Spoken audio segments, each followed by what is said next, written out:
Welcome to the Catching Up with Casey show. If you are tired of chasing buy-in, frustrated with teams who can't seem to get on the same page, or over the constant struggle of holding people accountable without micromanaging, this is the show for you. I'm Casey Watts, speaker, author, and the creator of the Clarity Cycle Framework. I help leaders just like you take teams from frustration to alignment so teams can work collectively toward a common purpose in a committed way instead of against each other as though they are functioning in different organizations. And we do it all through the craft of clarity. Whether you lead from the middle or you are the front-facing leader of your organization, on this show, we bring clarity to the seemingly small things in leadership that make the biggest difference, because clarity precedes capacity. Now, with all of that said, let's dive into today's episode.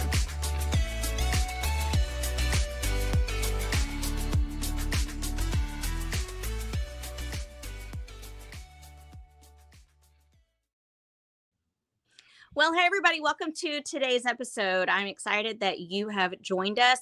More than likely, a lot of you are coming to this episode after the new year, but it is actually New Year's Eve. So if you're coming to this podcast episode today or tomorrow, Happy New Year. Happy New Year anyway. I'm so honored and feel so blessed that you are joining us on this podcast. I hope that this year you will continue to come back to the podcast again and again, that it provides so much value for you and maybe your colleagues. And with that said, I hope that you will pass this podcast on to fellow like-minded colleagues who want to gain the craft of clarity and lead well and lead from where they are. Now, I think that's a great segue into today's episode. I'm joined with Chris, and I want to make sure, I didn't even ask before we started recording. Jochum? Jochum. Yep. Jochum. Oh, I was so close. It's okay. Jochum. It's okay. Close enough. Jochum. So I'm joined with Dr. Chris Jochum, and today we're really going to be talking about leadership and leading from where you are. I can't wait for this conversation. So tell us a little bit, Chris, about who you are and the work that you do. All right. Well, first of all, thank you. It's an honor to be here. Been a big fan of your work, Casey, and I appreciate all that you do. Again, my name is Chris Jochum, and currently serve as the chair of a large teacher education department at Fort Hays State University in Kansas.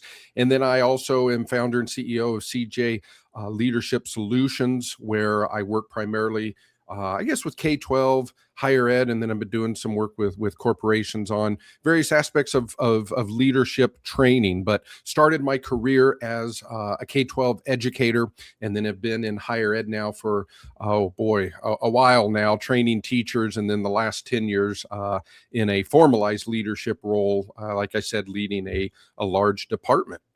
Nice. And you've spent most of your career or your life in the Kansas area, or have you been to other places? Primarily Kansas and Nebraska, almost probably 50-50 now. Native Nebraskan, spent time at the University of Nebraska at Kearney for 8 years, training future foreign language and English as a second language teachers, and then currently in my 10th year now, chairing this department in Kansas. I got to ask, what is your favorite thing about being in your position now in that department? Favorite thing is the people, and more so because I know that's general. I really like, first of all, I have a rock star, all-star team of professors in my department. It is so awesome to walk around in the building, and we also have an online program. I love working with people who are passionate about wanting to serve others as educators. Yeah. And so, yes, there's a teacher shortage. And yes, if you want to find negativity, you can find it. But what I get to do on a daily basis is I get to work with people who want to be teachers, who are either preparing to do that in the future, or maybe through our graduate program, current teachers who are enhancing their skill set. So the people, and most importantly, I really like working with both the pre-service and the in-service teachers.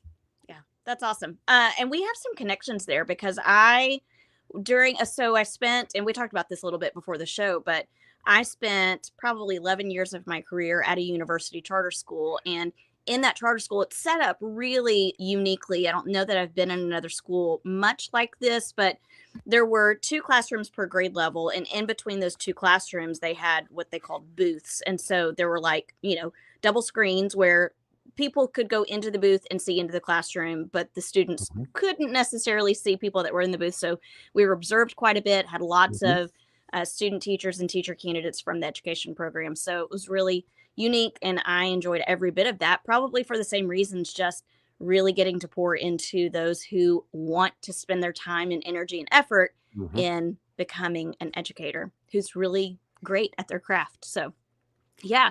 Okay. Now, because I do this every time I have a guest on the show, I like to know that we're just normal, average people. Every average, normal person has some kind of unique, very human thing about them. What is that for you? Oh gosh. I mean, we could talk all day about my flaws. Well, one thing that's maybe unique or a hobby or an interest, 2 things, and I don't know if this answers your question. I can certainly expand upon it, but maybe 2 things about me that might be unique or a hobby. One, I'm bilingual. I speak Spanish. Because that's what I used to teach. I lived in Mexico many years ago. And the other thing is that I kind of as a hobby, I sing and play guitar. Hey, we have so much in common. Likewise, except not necessarily guitar, piano. I mean, I can dabble in guitar, but piano's my Perfect. thing. My So, my first instrument growing up was piano. I grew yeah. up playing piano and did all those things. But yes, again, nobody pays me to play and Right. sing, but it is, I literally Yeah. don't quit my day job for it, but I really enjoy doing it. And in my corner of the world, I can serve people through being bilingual, and then at times playing my guitar and singing. Yeah. Well, that's awesome. Okay. So I promise those of you who are coming to this podcast episode, it's not all about just what we love to do. Okay. We're going to get into Yeah. the content. I think it's so important to make us real to the people who are on the other side listening. So if you're listening and you're like, oh, I've got that in common with them too, reach out to us. I love hearing about just the human things that we have in common with other people. So tell us what it is that we're bringing clarity to today. The title of the episode is You Don't Have to Leave to Lead. So I just want you to start point blank with that. What are we bringing clarity to? Well, as the title of my new book says, and something I've been passionate about, the clarity here is twofold. If you are a pre-K 12 educator, you have more what I call superpowers than you realize. You are uniquely qualified to do many, many things. And because of that, I want to be clear with educators and the formalized leaders who serve them that you are inherently a very, very skilled and capable leader. You can do things that Fortune 500 companies spend a lot of money training their formalized leaders to do. And as I unpack that with teachers, to teachers, it almost seems like, oh, you mean not everyone knows how to do this? No, not everyone knows how to have a difficult conversation, how to get a group of humans moving in the right direction, all the things that teachers you do before lunch. And so I think the clarity question here, Casey, is K-12 educators. Nobody is just a teacher. They're superheroes. They do work that most normal people statistically can't do. And I want to be very clear, you're already a leader where you're at in your classroom. Mm. What made you so passionate about this specifically? Because it led to a book. Yeah. So talk about that. Well, I've always been, I've always, we always have leadership leanings or we're intuitive in certain ways. I've been blessed growing up to have been around great teachers, great leaders, great coaches. And the flip side to that is I've also seen the negative effects when people lead for the wrong reason or absent of the right core values, right? And so specifically, I've been a teacher. I've trained teachers most of my career. And about 5, 6 years ago, I was working on a book for higher education leaders. And it coincided with me teaching a special topics class for our teachers here. And I had seen the term teacher leadership, and most of us have, right? And like most teachers, anytime you hear a professional development flavor of the month topic, I understand if we're a little, we want to get curious. And the more I dug into it, the more I realized, and there's a book out there where they call it the sleeping giants in our school, that developing, supporting, and what I like to do, I always like to give people perspective and permission that we really oftentimes have a field of diamonds under our feet. And it's not a cure-all, but I think the more we can realize in our schools, let's try to cultivate the talent we have first before we look elsewhere. The sleeping giants in our schools. Wow, that's a powerful title. And it's so true. And I think, and I'm even speaking from my own experience, there are so many, I think probably specifically like those listening to this podcast, like you and like me, we were probably fairly high achievers who wanted to make a greater impact. And sometimes it felt as though I've reached my glass ceiling and I can't go any farther unless I step out of this position. But so often that means that we're losing really great people on our campus because they're searching elsewhere. Correct. I wonder if you have thoughts or opinions about that glass ceiling that some of us feel like we run into. 100%. First of all, I would say, as there's a great book out there, I think it's called From Strength to Strength.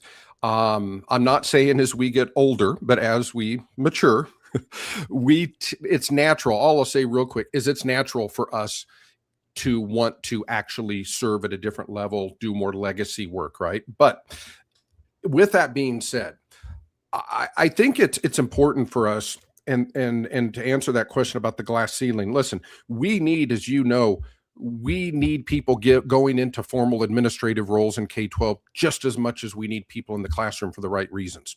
Right. I think what's happening, though, is with the teacher shortage, everything is being fast forwarded. And so you may have only taught 3 years, and quite frankly, you might need a few more years to perfect your craft.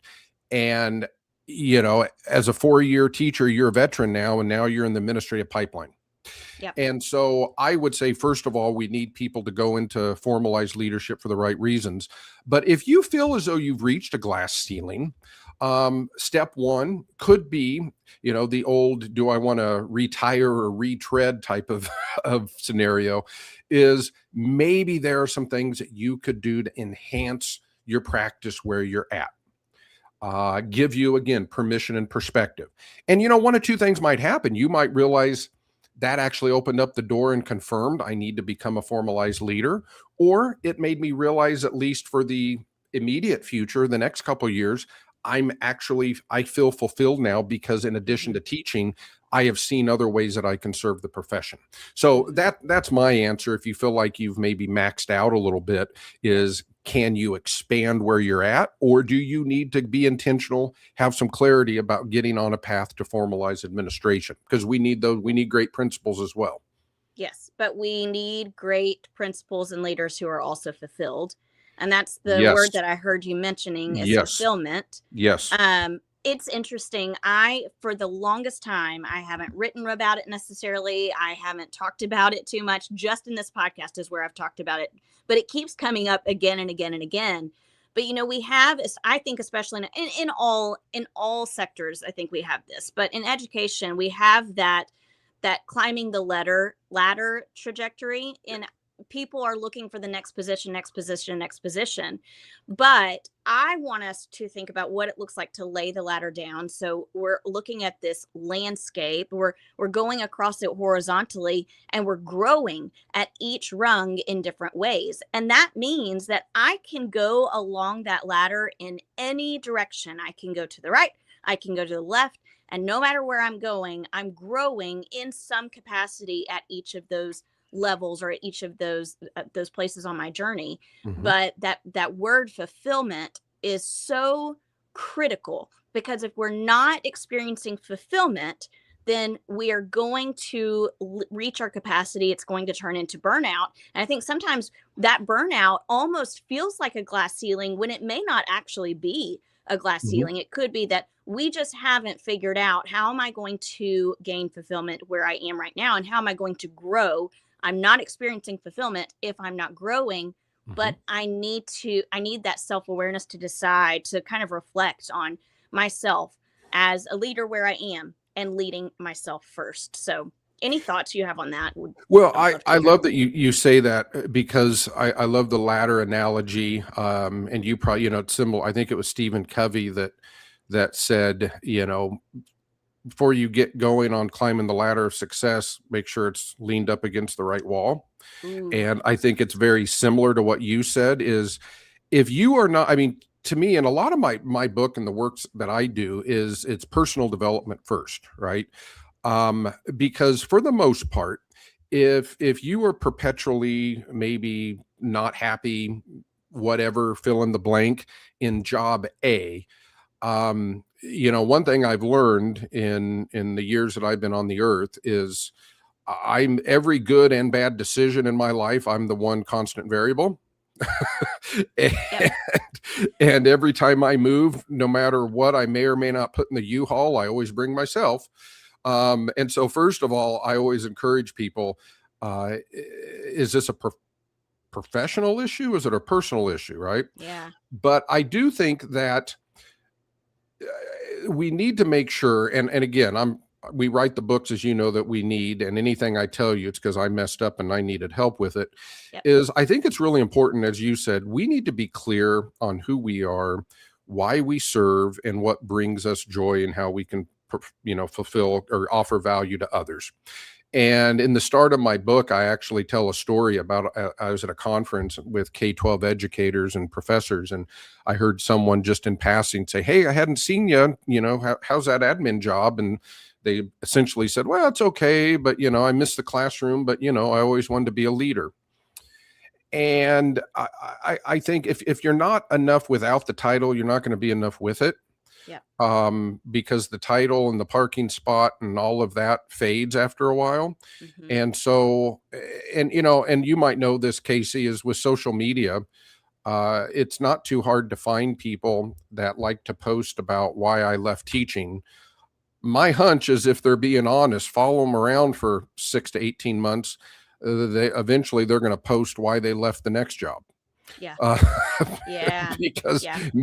anyway, so not to go on a tangent on that, and I don't know if I answered the question, but I just think it's so important for people to understand who they are, what brings them value, how they can serve others.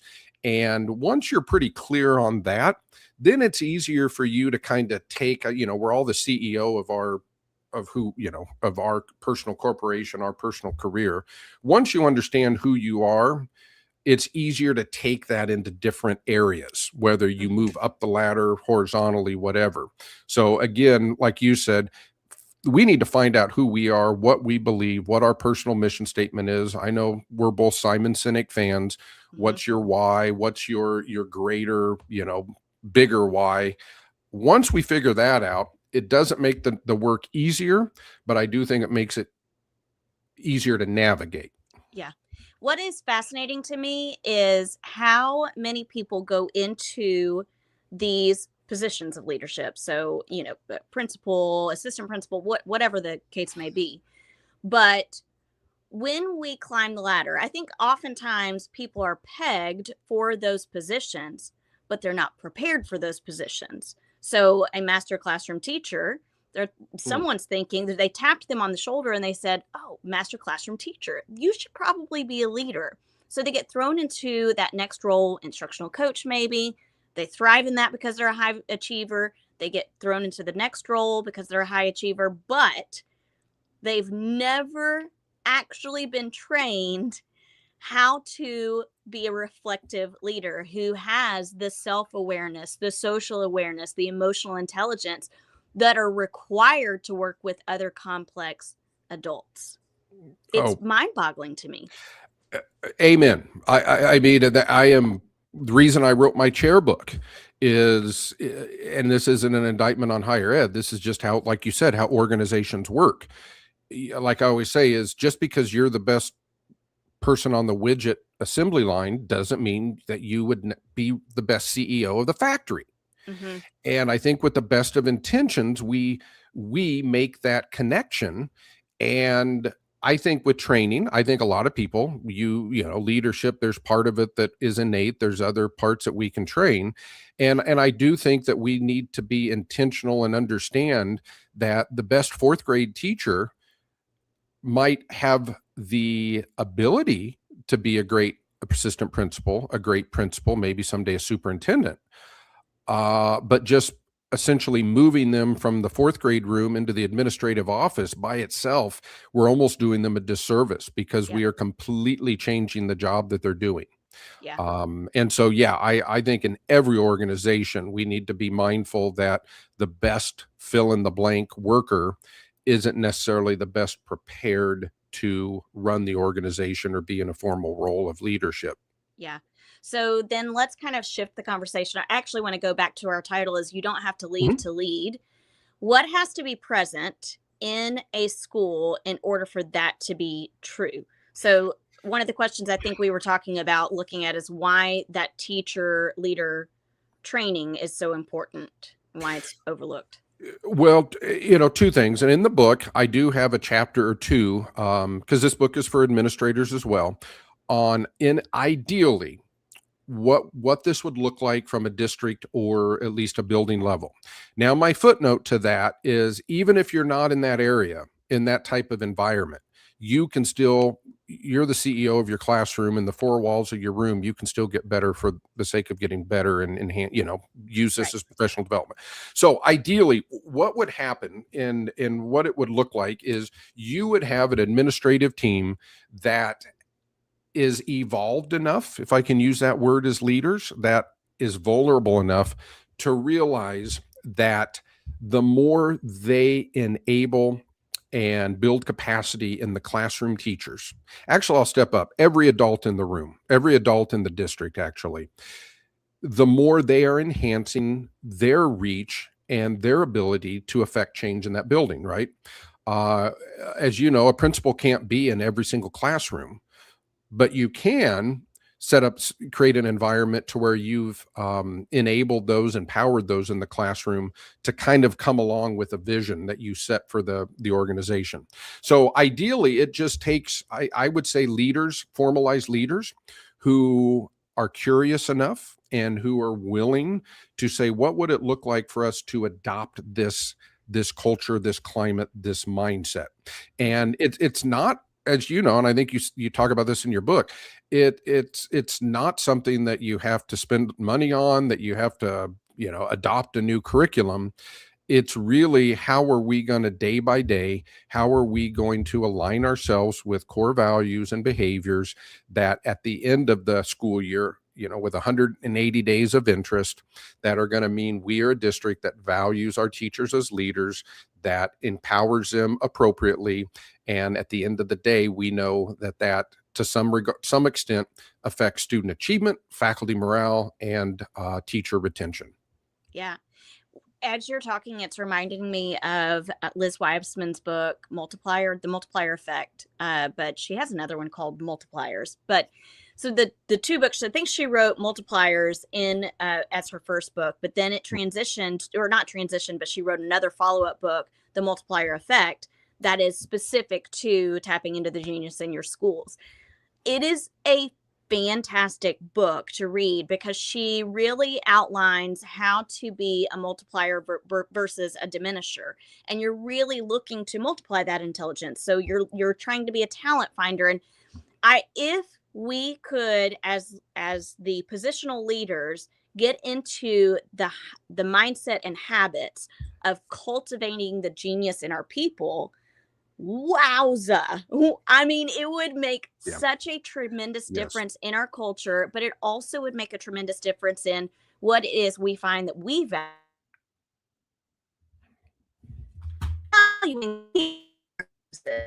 Then we want them to multiply and grow to the next level. We want them to be the best version of themselves. It's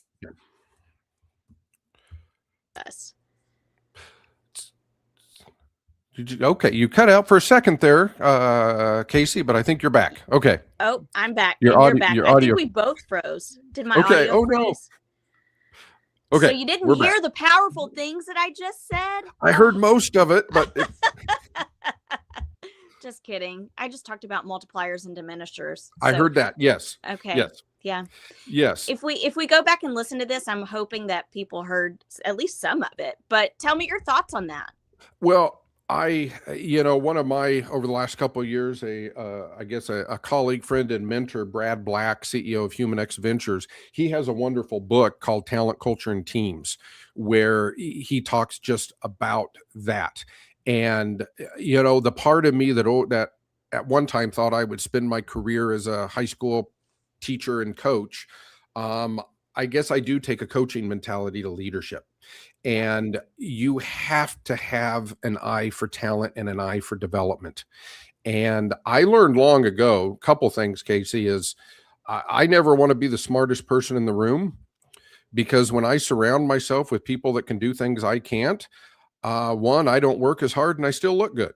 I it's Yeah. and so I think that the more we can look at any organization, certainly a schoolhouse, as how am I cultivating and supporting talent, and what does that look like?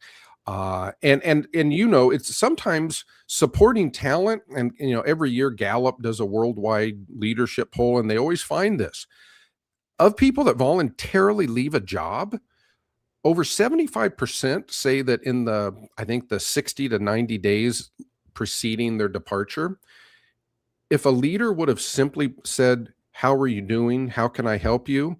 A lot of those people would have stayed. And so again, it's not rocket science. It's how are we checking in on people? How are we develop relationships? How are we letting them know, "Hey, I'm not after perfection here. How can I support you?" And I think in that, we, as formalized leaders, that shows that we have an eye for talent, we have an eye for relationships, and we know how to support that. Which, by the way, if you are a classroom teacher, you do that every day with your kiddos. I mean, you are uniquely prepared to identify and develop talent. That's what teachers do every day. Yes. And when I have a reflective leadership institute that I take, it's done like at leadership retreats and things like that. But one of the things we talk about is everyone leads someone. It does. Students in your classroom who are leading someone. Everyone leads someone. I think we like that so easily, especially if our talents are not being cultivated, especially if it's not something that we're bringing to mind frequently. Mhm. Yeah. So I want to know what other things are in the book that you feel like are just you need to with our audience before we start to close the episode. Well, I will say, it's not void of research. So there are things, obviously I start it and I support, the literature base for developing teachers. But most of this I wrote as if we were coaching or in a professional development or workshop scenario.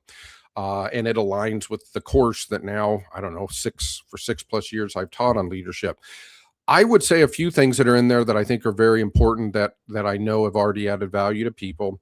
I talk about relational realities, things to keep in mind that if you are in a leadership role, whether it's with your students, your colleagues, your parents, whatever, that are going to help you. I have what I call my teacher leaders credo, which, like you said, the first one is it's not about me, but it starts with me, right? Is leadership is I'm here to serve others. And then the other thing that I think is a nice takeaway is my leaders daily 5. And those are just some things to keep in the back of your mind through the day, throughout the week. Maybe now and then, you don't have to ask yourself all 5 every day, but just a few things, hey, am I improving myself by improving others? Whom am I serving today? Would I have enjoyed being my teacher, leader, principal, colleague today? And so those are some things, because like you, Casey, I believe in being practical. I believe in giving people things that they can use right away, that makes sense. And so that was my overall goal in the book. But those would be the three things: a relational reality, the teacher leaders credo, and then the leaders daily 5 that I think are very practical. Those, use on Monday type of tips for teachers. I love that. And this is a great, great, great time of year to pick up the book and start to practice those things that you have there. And so where can people find the book? Well, it's on Amazon. You can go to my website at cjleadership.com, and then that's probably one of the easiest ways, because I have a link for both of my books. So I would either go to cjleadership.com, or if you put the title, "You Don't Have to Leave to Lead," in Amazon, you will find it there. I love that. Okay. What's something that you hope our audience will take away from today's episode? I hope that they will take away, certainly the K-12 educators. I've said this many times. If you can envision or visualize a bell curve, and on the far end, the left end, are people, classroom teachers that are maybe one bad day, one bad semester from maybe wanting to leave the profession. And on the other side is you have folks that are, do I leave to go into formal admin or not? What I hope this will do is add value, permission, and perspective.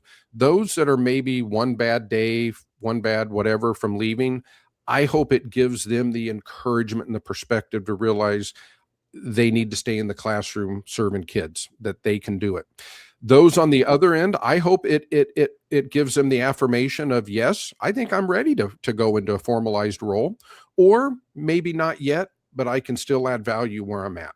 So those are and then everything in between. If it gives teachers that are comfortable where they're at, but they're just looking for maybe a little spark or a little new perspective, maybe that one thing they want to implement, I think there's something for folks in that part of the population as well. Love it. That's so awesome. Okay. This has been a fantastic episode, guys.